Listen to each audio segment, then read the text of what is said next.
A GB News audience member says the late Queen would not have allowed Keir Starmer to do what he is doing.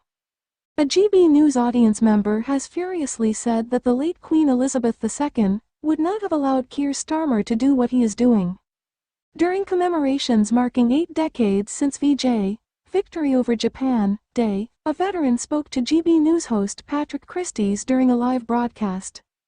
The former serviceman detailed personal reflections about his family's wartime service and admitted that his uncle, who died a few years ago, had been stationed in Singapore during the war. He then went on to describe his admiration for the late Queen Elizabeth II, under whom he had served. He argued that if the monarch were still alive, she would have stopped Prime Minister Keir Starmer from going ahead with his current policies.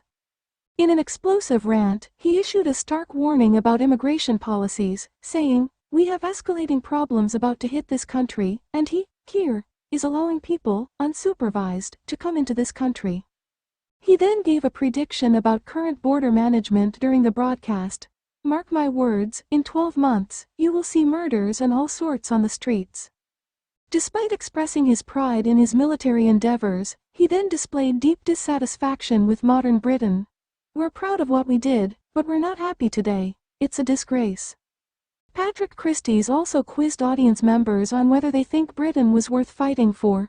Channel crossings have reportedly surged to over 50,000 under Sir Keir Starmer after he became Prime Minister. Earlier this week, a frosty confrontation took place on GB News when Robert Bates of the Centre for Migration Control clashed with political analyst Fahima Mohamed. The pair entered a fiery row over immigration figures and whether channel crossings constitute criminal activity.